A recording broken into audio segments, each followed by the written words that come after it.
Assalamualaikum warahmatullahi wabarakatuh. Bismillahirrahmanirrahim. Ila hadratin Nabiil Mustafa Sayyidina Muhammadin sallallahu alaihi wasallam wa ala alihi wa sahbihi wa aswazi wa dhurriyyati wa ali baitihil kiram. Bismillahirrahmanirrahim. Alif adalah kitab Syekh Qurtubi. Syafaati Rasulullah sallallahu alaihi wasallam. Syai'ulillahi lahumul Fatihah. A'udzu billahi minasy syaithanir rajim. Bismillahirrahmanirrahim. Alhamdulillahi rabbil alamin arrahmanir rahim maliki yaumiddin. Iyyaka na'budu wa iyyaka nasta'in ihdinas siratal mustaqim siratal ladzina an'amta 'alaihim ghairil maghdubi 'alaihim waladdallin. Amin. Bismillahirrahmanirrahim. Alhamdulillahirabbil alamin wa bihi nasta'inu ala umuri dunya waddin. Wassalatu wassalamu ala asrafil anbiya'i wal mursalin wa ala alihi wa sahbihi ajmain. Amma ba'du. Qala Allah ta'ala fil Qur'anil Karim, a'udzu billahi minasy syaithanir rajim. Yas'alunaka 'anis sa'ah qul innama ilmuha inda rabbi la yuzliha liwaqtiha illahu. Al-ayah. Sadaqallahul azim wa sadaqa rasuluhun nabiyul karim wa nahnu ala dhalika minasy syahidin wasyakirin walhamdulillahi rabbil alamin.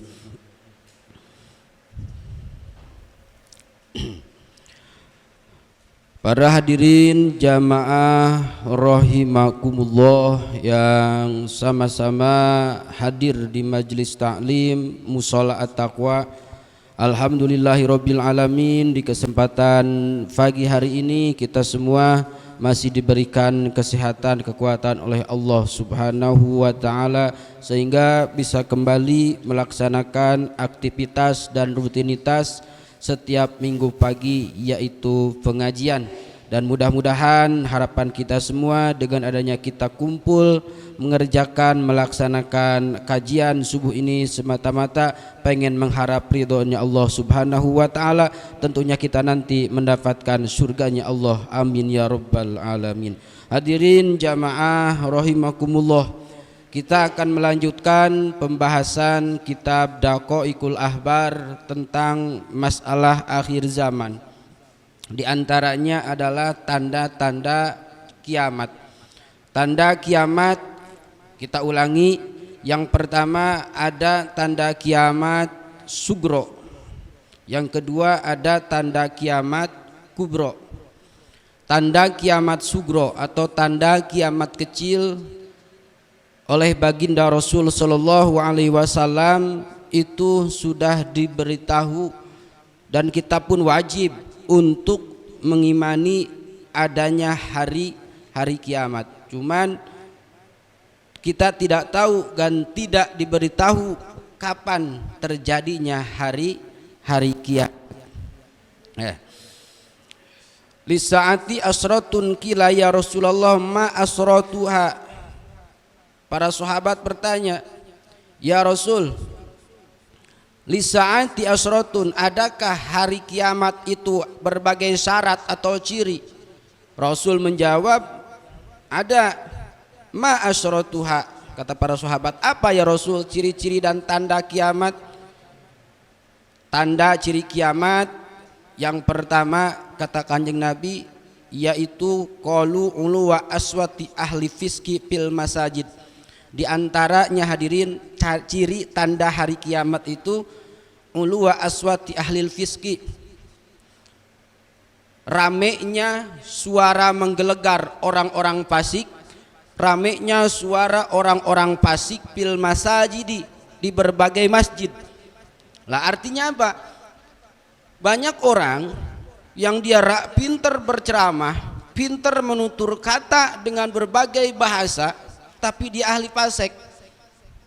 Itu terjadi di akhir zaman. Itu menjadi bukti ciri bahwa kiamat sebentar lagi akan terjadi. Banyak di akhir zaman ustadz-ustadz yang berceramah tanpa memakai ilmu, hanya memakai logika, begitu kan? Hanya dengan modal keberanian, ya upload ke YouTube, you upload ke mana tanpa jelas sanad keilmuannya. Ini menjadi orang tersebut lil fasiki, orang fasik, dia berdosa, dia tidak pernah mengerjakan apa yang dia katakan, terus dia ceramahkan di berbagai majelis taklim di masjid. Ini menjadi tanda, kata Kanjeng Nabi, menjadi dekatnya hari kiamat. Yang kedua, kata Kanjeng Nabi, ciri tanda kiamat itu waduhuru ahlil munkar ala ahlil ma'ruf. Ciri yang kedua adalah nampaknya ahli munkar, banyaknya ahli maksiat mengalahkan ala ahlil ma'ruf, mengalahkan ahli taat.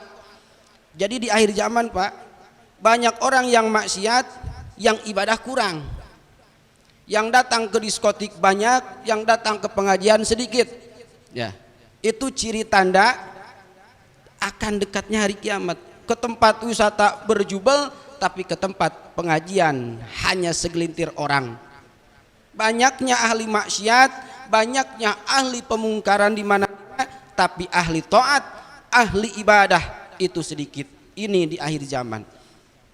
Ya Allah, ya Rabbi ya Karim.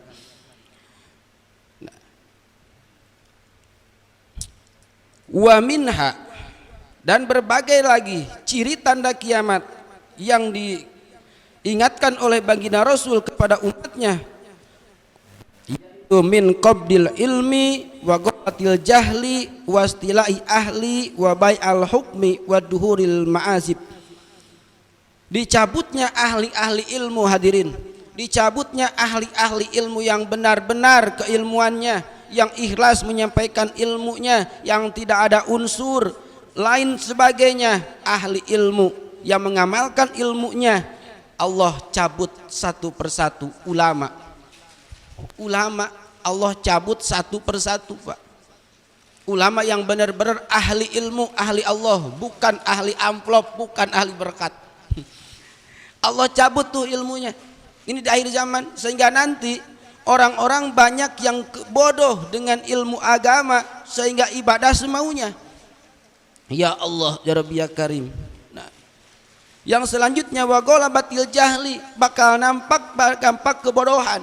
Nah, dari timbulnya kebodohan, seseorang ibadah tidak karuhan dalam hal segi apapun, ini berantakan. Berarti ini tanda dan cirinya terjadi hari kiamat. Wastailai ahlihi wa bai'i ahukmi wa duhuril ma'azif. Menjual hukum agama dengan dunia, Pak. Menjual hukum agama dengan dunia. Banyak sekarang agama dijadikan kedok untuk mengambil keuntungan duniawi. Na'udzubillahi min dalik. Bisa kita saksikan bagaimana orang-orang menjual agama hanya untuk mencari kesenangan dunia. Ini menjadi ciri dan bukti tanda kiamat akan terjadi. Banyak orang lera mengaku-ngaku sebagai ahli ilmu, tapi ia menjual dengan ilmunya, ia menjual dengan kepintarannya hanya untuk mengejar kepuasan duniawi. Na'udzubillahi min dzalik.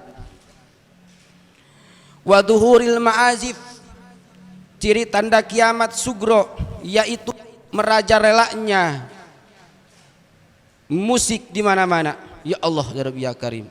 Pak, musik kalau dulu paling juga ya paling apa itu gendang, terus apa itu hadroh itu. Nah itu paling zaman dulu mah gitu kan. Tapi zaman sekarang kita mau nyetel musik apa, tinggal klik musik dangdut apa ada. Ya Allah ya Rabbi ya Karim, gampang ya. Kalau dulu mah kita pengen dengar musik harus beli kaset, itu pun harus diputar dulu kan, susahnya bagaimana. Tapi sekarang mau lagu apa ada, tinggal diklik. Ya Allah ya Rabbi ya Karim. Wa duhuril ma'arif, banyaknya musik inilah, hati-hati hadirin, semakin dekat hari kiamat. Wastifadati syurbil homri, dan merajalelanya minuman homer di mana-mana. Waqtifa'in nisa, bin nisa, banyaknya wanita menyukai wanita, warijali bir rijal, dan banyaknya laki-laki menyukai laki-laki. Banyak, bahkan ini kemarin sempat itu mau dilegalkan. Ya Allah ya Rabbi ya Karim, naudzubillahi min dalik. Mau dilegalkan, ya Allah ya Rabbi, undang-undang. Wa italuhul bunyani, dan banyak bangunan-bangunan yang menjulang tinggi. Ketika bangunan sudah pada tinggi Pak, kayak mau ke langit itu bangunan, hati-hati. Banyak bangunan seperti itu berarti ciri tanda kiamat. Kiamat berarti semakin dekat. Bangunan, kita lihat ke Jakarta, bagaimana bangunan-bangunan menjulang tinggi ke atas. Nah itu sudah dikatakan baginda Rasul beberapa abad tahun yang lalu. Ciri tanda kiamat itu banyak orang membangun bangunan dengan menjulang tinggi, itu menjadi ciri tanda kiamat. Wa juhrufatil masajid, dan banyak orang yang membangun masjid dengan semegah-megahnya. Di akhir zaman masjid banyak, masjid megah dibangun, distrukturkan seperti itu, berarti ini tanda ciri kiamat. Coba kita kemana-mana pasti bangunan masjid itu megah, secara zahir bagus, tempat ibadah. Tapi kalau kita lihat hadis, Nabi mengatakan di akhir zaman nanti orang berlomba membangun masjid, bagus-bagus, tapi yang ngisi hanya beberapa orang. Karena tadi orang ibadah, ahli ibadah dengan ahli maksiat, banyakkan ahli maksiat. Masjid banyak, masjid bagus-bagus, tapi yang ngisi hanya segelintir orang. Inilah hadirin sebagian tanda kiamat. Wala inal akhiri hadil ummah walau aksaratil haroz, banyaknya pembunuhan di mana-mana, bigoiri hatta fa innamah ya asbab, ini menjadi bukti sebab ada pembunuhan. Banyaknya maraknya pembunuhan, bahkan pembunuhan dianggap hal yang biasa. Naudzubillahi min dalik. Bima ahbara wa andarni fahya min mujizati sallallahu alaihi wasallam. Ciri tanda barusan yang dikatakan oleh baginda Rasul itu sebuah mukjizat yang Allah berikan kepada baginda Rasul sallallahu alaihi wasallam. Di antaranya adalah ciri tanda kiamat. Nah, tujuannya apa? Tujuannya supaya kita itu sadar, tunbihun nas min raqdatil ghaflah, supaya kita sadar dari tidurnya, lupanya kita, wahussuhum alal ahdai bil ihtiyat, sehingga mendorong kita untuk selalu berhati-hati dalam hal menjalankan aktivitas, terutama jangan sampai salah kita melangkahkan kaki ke jalan yang tidak diridhoi oleh Allah Subhanahu wa taala. Karena bagaimanapun juga, sadari atau tidak sadari, diakui atau tidak diakui, ternyata tanda-tanda yang tadi itu sekarang sudah nampak Pak. Betul kan? Sudah nampak. Nah ini li anfusihim, diri kita semua, bitaubati, harus benar-benar selalu bertaubat, wal inabati wa ta'diyatil hukuk ila arbabi biha, supaya kemampuan kita untuk menyempatkan ibadah selalu bersemangat dan selalu berihtiyat, berhati-hati ketika kita berjalan di jalan yang salah. Di jalan yang salah cepat-cepat kita tobat, kita semangatkan ibadah, karena sebentar lagi kiamat akan terjadi. Kenapa? Ciri-ciri dan tandanya sudah terbukti. Ya Allah ya Rabbi ya Karim ya. Nah hadirin, di antaranya ciri tanda kiamat yang kedua kata Kanjeng Nabi, yaitu tanda ciri kiamat adalah ciri yang kubro, yang besar. Kiamat tidak akan terjadi kalau tanda ini belum terbukti. Nah, yang kemarin faminha hurujud dajjal, ciri tanda kiamat itu keluarnya dajjal. Dajjal kemarin berkuasa di muka bumi 40 hari. Berbagai kehidupan porak-poranda, semua tantangan kenegaraan hancur lebur, manusia kalang kabut. Banyak orang yang beriman di pagi hari, siangnya menjadi murtad. Banyak orang yang di siang harinya iman, sore harinya menjadi kafir. Na'udzubillahi min dalik.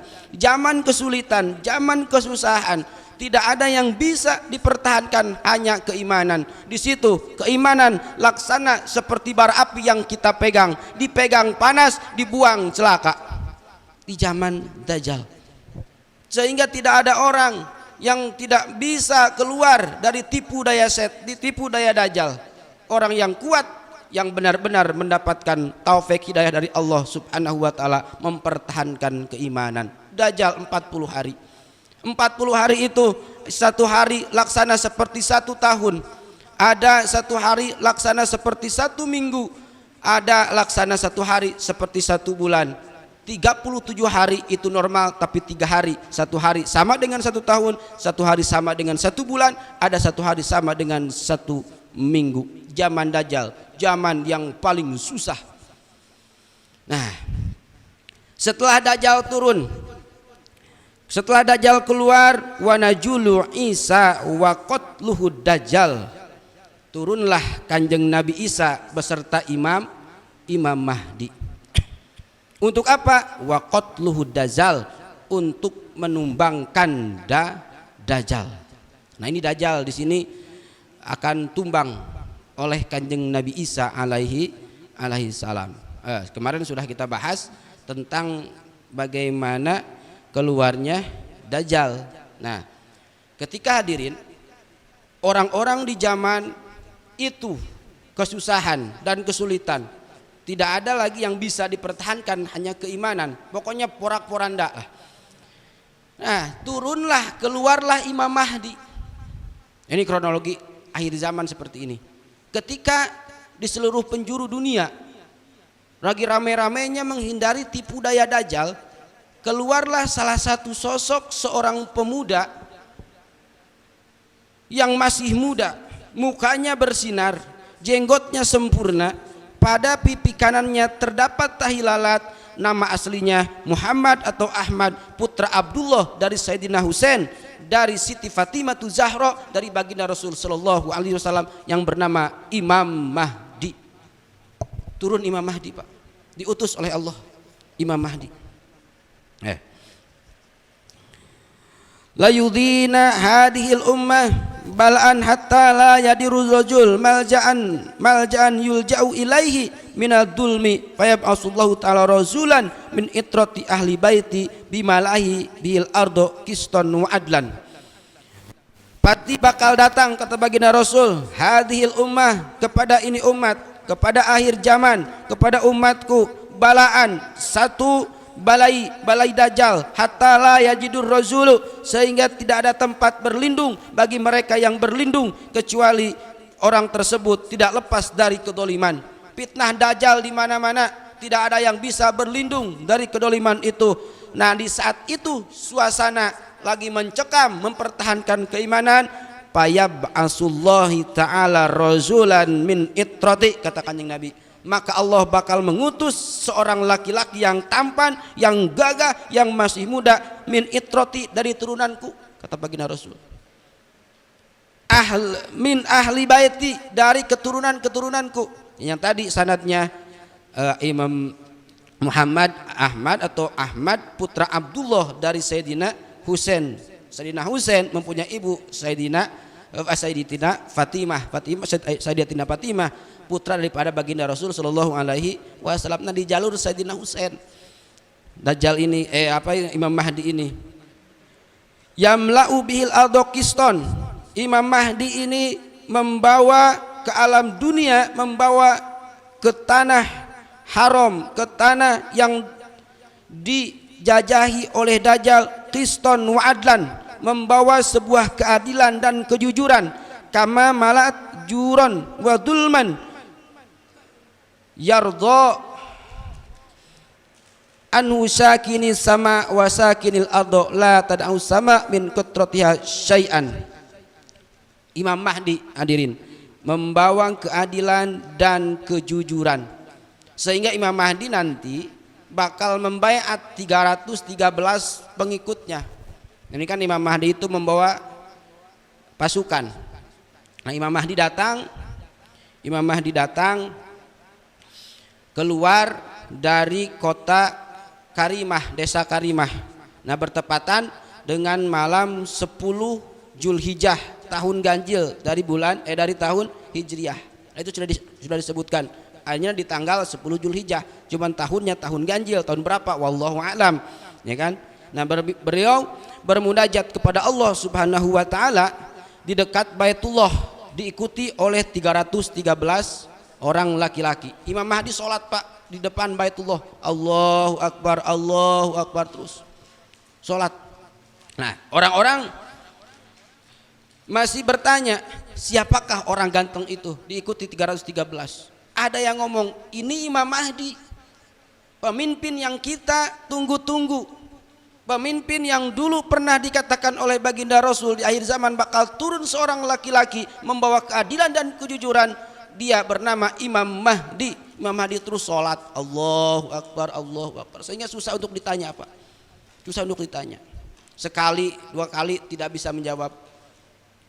Ditanya, kalau bahasa kita mah, sampean Imam Mahdi bukan? Enggak jawab. Sampean Imam Mahdi bukan? Enggak jawab. Terus didesak sampai, lillahi, demi Allah, engkau Imam Mahdi atau bukan? Ketika digitu Imam Mahdi menjawab, ya saya bernama Imam Mahdi. Langsung mereka bahagia. Ternyata di saat genting ini Allah sudah menurunkan sosok seorang pemimpin yang akan membereskan ini kehancuran di muka bumi. Nah, membawa 313. Wakilah dalam sebagian riwayat yang 313 bala tentara Imam Mahdi ini ada 7 orang Ashabul Kahfi Pak. Ada 7 orang Ashabul Kahfi yang ikut memerangi nanti untuk membereskan kehidupan di saat itu. Ada 7 orang dari Ashabul Kahfi. Nah, ini menjadi sebuah kehebatan, menjadi sebuah kekuatan yang bakal menumpaskan di akhir zaman bagaimana Dajjal tumbang Pak. Nah, nanti kan Imam Mahdi ini bakal berperang, disebut dengan perang Sabil, menghancurkan semua orang-orang yang beragama non muslim, semuanya nanti bakal hancur, semuanya bakal hancur. Imam Mahdi beberapa kali perang Sabil disebutnya, menang Pak, menang terus, tidak ada yang tidak pernah kalah. Imam Mahdi hebat, diikuti 313 tentara, diikuti oleh 3.000 malaikat ketika berperang untuk menumpaskan kemungkaran dan kejahatan di saat itu. Hebat Imam Mahdi, hebat Imam Mahdi. Nah, cuman sayang usia Imam Mahdi memimpin di muka bumi itu tidak sampai 10 tahun Pak, sebentar. Berapa lama? Yamkusu ala dalika sab'a sinina. Imam Mahdi berkuasa di muka bumi ini selama 7 tahun, au samana sinin atau 8 tahun, au tis'a sinina atau 9 tahun. Jadi tidak ada tidak lama di bawah 10 tahun, di atas 5 tahun Imam Mahdi berkuasa. Wah, banyak riwayat yang mengatakan itu 9 tahun, ada yang mengatakan 7 tahun. Nah, Imam Mahdi hadirin itu bertepatan dengan turunnya Kanjeng Nabi Isa alaihi salam. Nah, Kanjeng Nabi Isa itu turun Kanjeng Nabi Isa ke muka bumi. Nah, turunnya Kanjeng Nabi Isa ini, sejak turun Nabi Isa ke bumi, maka Imam Mahdi ingin bertemu dengan Kanjeng Nabi Isa. Nah, pertemuan Kanjeng Nabi Isa ini terjadi di salah satu tempat yang mana di situ banyak orang-orang yang pengen ketemu dengan Kanjeng Nabi Isa. Kanjeng Nabi Isa turun itu Pak, bukan membawa syariat lama, tapi syariat yang sekarang, syariat baginda Rasul sallallahu alaihi wasallam. Jadi awas, kita nanti punya pikiran Nabi Isa turun membawa syariat baru. Bukan, Kanjeng Nabi Isa turun ke muka bumi membawa syariat baginda Rasulullah Shallallahu Alaihi Wasallam sama seperti ini. Wajib sholat 5 waktu, ya segitu biasa. Nah, Kanjeng Nabi Isa turun, banyak orang berdatangan pengen melihat sosok Kanjeng Nabi Isa. Wow, berjubel manusia. Bahkan banyak orang yang pengen melihat dari dekat sosok seorang Kanjeng Nabi Isa. Banyak orang yang tertindas, banyak orang yang terinjak, sehingga di situ sebagian riwayat mengatakan banyak yang wafat pengen melihat dari dekat sosok seorang Kanjeng Nabi Isa. Berjubel, Pak. Ya iyalah, bayangkan Pak, pakai logika sekarang, ketika di satu tempat ada kegaduhan, wah, nyawa kita dipertaruhkan, ada seorang penolong, kira-kira kita bahagia dimanapun pasti akan kita samperin karena dia penolong. Sama waktu itu Pak, Kanjeng Nabi Isa menjadi manusia berjubel di sana. Semua manusia dari arah manapun, dari penjuru manapun pengen melihat sosok seorang Kanjeng Nabi Isa alaihi salam, di antaranya Imam Mahdi. Nah, di antaranya Imam Mahdi pengen ketemu dengan Kanjeng Nabi Isa, dengan izin Allah gampang. Nah, dalam hadis dikatakan Al-Mahdi min ahli baiti yamla'ul ardo adlan wa innahu yahruju ma Isa alaihi salam yusa'iduhu ala kitali dajjal bibabilud min ardin Palestin wa innahu yaumu hadhil ummah wa yusolli halfahu Isa ibnu Maryam. Kanjeng Nabi Isa bertemu dengan Imam Mahdi, atau Imam Mahdi bertemu dengan Kanjeng Nabi Isa di salah satu tempat. Pertemuannya terjadi di waktu asar, Pak, di dalam Masjid Bani Umayyah di Damaskus. Setelah asar terus berbincang-bincang sampai datang waktu sholat subuh. Nah, jam-jam seginilah terdengar sayup-sayup tuh. Nah, ketika subuh datang, malaikat Jibril adzan.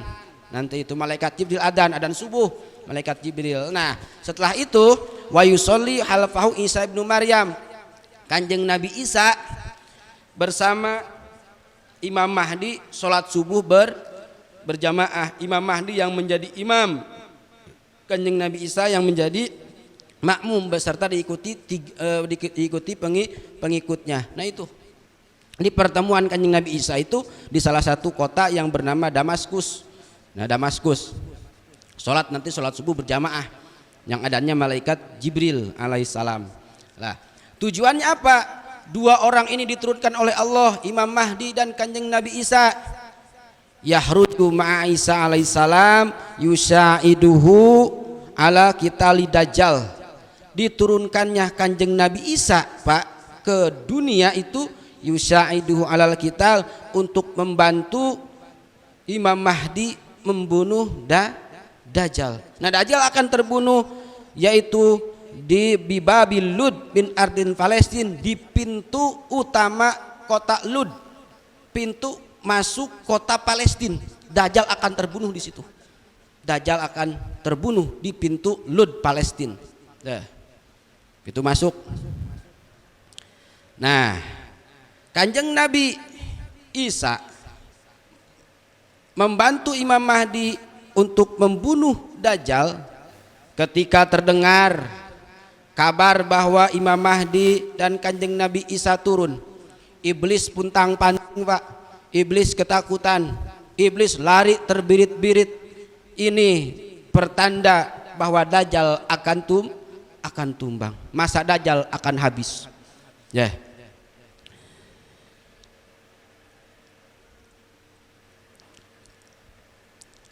Lalu Dajjal tidak bisa mengganggu manusia setelah datangnya Kanjeng Nabi Isa alaihi salam. Nah, setelah itu, Pak, Kanjeng Nabi Isa summa inna Isa alaihi salam yanjilu minas samai ala ajnihatin malakaini syarqa dimasqa yunadi ayyuhan nas.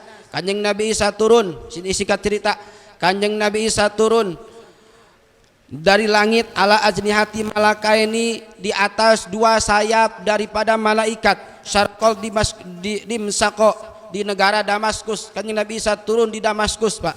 Yunadi, terus Kanjeng Nabi Isa memanggil, ayuhan nas ma yamta'ukum an antahruzu lihadal kadabi wal khabisi fayantalikuna ilaihi. Wahai manusia, ma yamna'ukum, tidak akan ada yang bisa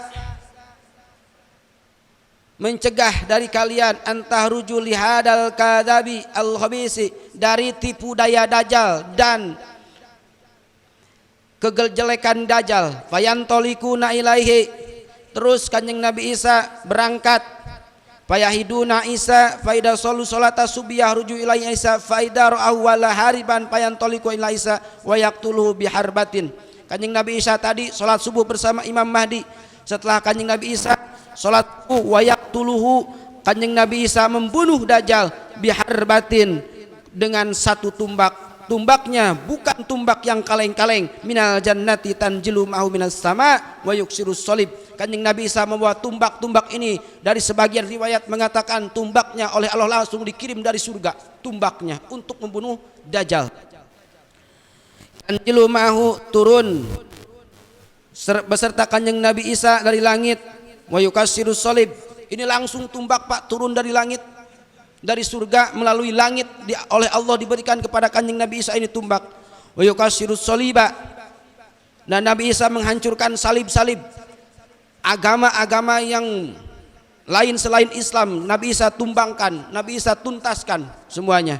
Wa yaqtulul hinjiro, Kanjeng Nabi Isa pun membunuh sebagian hewan-hewan yang dilarang seperti babi dan lain sebagainya, ditumbangkan oleh Kanjeng Nabi Isa. Watang patihul kunujul ardi wa yaksurul mal wa tahallaku fi zamani syairil malal. Nah, Kanjeng Nabi Isa, hadirin, membunuh dajjal di dalam pintu Lud, kota Palestina. Ini Kanjeng Nabi Isa memburu dajjal itu, lari terbirit-birit, dikejar oleh Kanjeng Nabi Isa. Ini dikejar oleh Kanjeng Nabi Isa sehingga sampailah tadi di pintu Lud. Nah, ini dajjal, kan tubuhnya gede dajjal. Ketika dikejar oleh Kanjeng Nabi Isa, itu Kanjeng Nabi Isa berkata kepada bumi, ya ardu, wahai bumi, lipatkanlah. Jadi bumi mengecil, Pak. Jadi satu langkah Kanjeng Nabi Isa itu bisa mengejar dajjal. Ya Allah, ya Rabbi ya Karim, mujizat Kanjeng Nabi Isa. Terus itu dajjal gak bisa bergerak, langsung tubuhnya mengecil di hadapan Kanjeng Nabi Isa alaihi salam, berhadap-hadapan, satu lawan satu. Apa jawab dajjal? Oh, ini yang namanya Isa bin Maryam. Betul, katanya Nabi Isa, saya Isa bin Maryam. Langsung seketika itu tubuh dajjal mengecil ketika mendengar suara Kanjeng Nabi Isa. Wakila, suara Kanjeng Nabi Isa yang keluar dari mulut Kanjeng Nabi Isa, hadirin, itu api yang menggelegar, laksana seperti petir yang menggelegar sehingga dajjal ketakutan. Wahai al-kadzib, wahai pembohong, wahai yang mengaku Tuhan, mana kekuatanmu hari ini? Tunjukkan kepadaku, ayo kita duel. Enggak bisa gerak, Pak, dajjal. Karena Kanjeng Nabi Isa diturunkan ke muka bumi untuk membunuh dajjal. Dajjal akhirnya digorok, Pak, oleh Kanjeng Nabi Isa dengan tumbak tadi. Langsung tumpas, seret, langsung dajjal ngorok laksana seperti seekor sapi yang mau dipotong. Wafat. Wafat. Bahasanya halus. Mati dajjal, Pak. Mati dajjal di situ. Nah, mati. Setelah mati, ya sudah selesai. Masa dajjal sudah selesai. Kanjeng Nabi Isa sudah bisa menjalankan tugas dari Allah untuk membunuh dajjal. Itu dajjal tuh wafat, Pak. Wafat. Nah, setelah dajjal tewas di tangan Kanjeng Nabi Isa, lalu bagaimana dengan hiruk pikuk kehidupan setelah itu?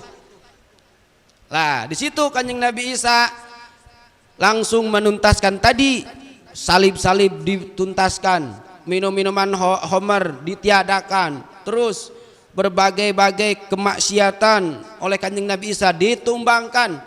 Tidak ada lagi agama di saat itu kecuali Islam. Orang yang tidak beriman dibunuh, orang yang tidak mau masuk Islam dibunuh, salib-salib diruntuhkan, patung-patung dihancurkan, Pak. Bahkan wayaqtulul hinjir, hewan-hewan yang diharamkan dalam Al-Quran seperti anjing, terus babi, terus apa lagi, lain pokoknya itu ditumpaskan. Nah, maka di zaman itu, di zaman Imam Mahdi ini bertepatan dengan zaman Imam Mahdi. Di zaman itu hadirin, ini menjadi zaman yang luar biasa setelah Dajjal tumbang. Maka tombak kepemimpinan di saat itu adalah Imam Mahdi setelah Kanjeng Nabi Isa menuntaskan semuanya. Ini zaman, ini era yang paling luar biasa. Peradaban di situ ditata rapi oleh Imam Mahdi. Perekonomian rapih. Bahkan tidak ada ahli-ahli maksiat. Ini zaman keemasan, zaman keemasan. Cuman ini kan gak lama, hanya 7 tahun, 8 tahun, 9 tahun, gak lama, Pak. Ini zaman, pokoknya zaman emas, Pak. Zaman dimana tidak ada pertumpah darah. Bahkan dari sebagian riwayat di situ, anak kecil tuh mainannya ular gede, Pak. Ular itu diberikan rahmat oleh Allah, itu sehingga anak kecil itu aman bermain dengan ular. Nanti peliharaan bapak-bapak di saat itu bukan lagi ayam, bukan lagi kambing, tapi macan dan singa. Aman, Pak, di situ. Allahu karim. Kalau sekarang mah kambing, paling sapi. Dulu nanti mah gagah, Pak, harimau, singa. Itu diberikan rahmat oleh Allah di saat itu. Saking aman-amannya orang-orang itu melihara harimau, singa itu aman. Allahu karim. Ini zaman keemasan, zaman yang memang benar-benar subur makmur loh jinawi. Tidak ada lagi orang miskin di saat itu, Pak. Tidak ada lagi orang-orang yang kesusahan. Tidak ada lagi orang-orang yang mencari pekerjaan. Tidak ada, semuanya subur makmur loh jinawi. Sehingga andai kata di saat itu kita bersedekah, tidak ada lagi yang mau menerima sedekah. Kenapa? Karena di situ semuanya orang-orang sudah pada kaya. Bapak bawa ke masyrik, ke maghrib untuk bersedekah, tidak ada yang menerima, Pak. Kenapa? Karena orang-orangnya sudah pada subur makmur. Siapa yang menerima sedekah? Di situ amal sedekah tidak berlaku, zakat tidak ada. Karena siapa yang mau zakat itu semuanya udah pada kaya, siapa yang mustahiknya? Nggak ada mustahik. Allahu karim. Nah, itu tidak lama, hanya 10 tahun, 9 tahun. Wafatlah Imam Mahdi di kota Kufah. Wafat tuh Imam Mahdi. Nah, setelah wafat Imam Mahdi, tombak kepemimpinan dipegang oleh Kanjeng Nabi Isa alaihi salam. Nah, nanti ketika Kanjeng Nabi Isa memimpin ini umat, Pak, di akhir zaman, kehidupan umat akan seperti apa? Berapa lama Kanjeng Nabi Isa berkuasa? Setelah Kanjeng Nabi Isa berkuasa nanti siapa yang akan meneruskan? Nah, ini akhir zaman. Ketika Imam Mahdi sudah turun, wafat Imam Mahdi, tombak kepemimpinan dipegang oleh Kanjeng Nabi Isa alaihissalam. Ini bakal terjadi di akhir zaman. Semakin dekat akan terjadinya kehancuran alam dunia yang disebut dengan kiamat kubro. Ini diantaranya turunnya Imam Mahdi. Nah, insya Allah akan kita bahas, akan kita lanjut perjalanan akhir zaman ini setelah Imam Mahdi wafat. Imam Mahdi berkuasa di dunia hanya 9 tahun, 8 tahun, 7 tahun, wafat di kota Kufah, dimakamkan di Kufah Imam Mahdi nanti. Nah, nanti setelah itu bakal dilanjut kepemimpinan oleh Kanjeng Nabi Isa. Kehidupannya seperti apa? Terus Kanjeng Nabi Isa nanti seperti apa? Bagaimana menatap kehidupan di saat itu? Bahkan sebagian nanti Kanjeng Nabi Isa bakal menikah.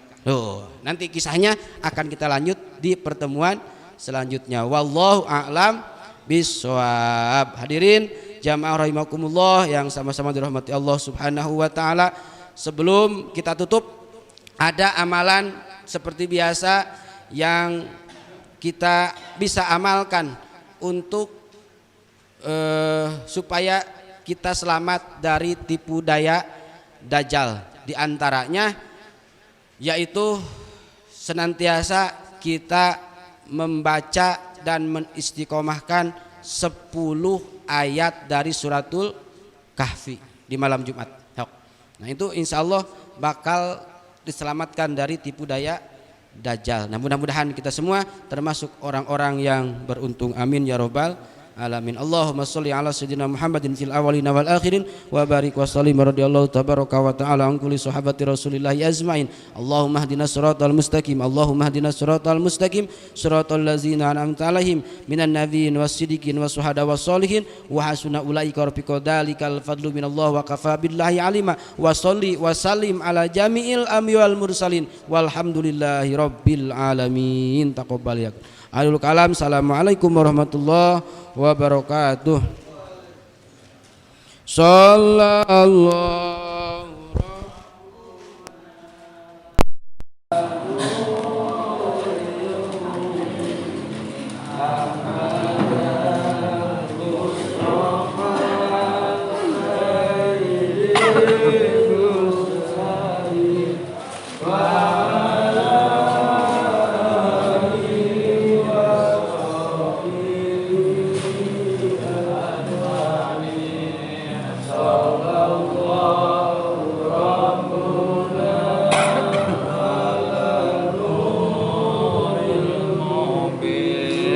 Nama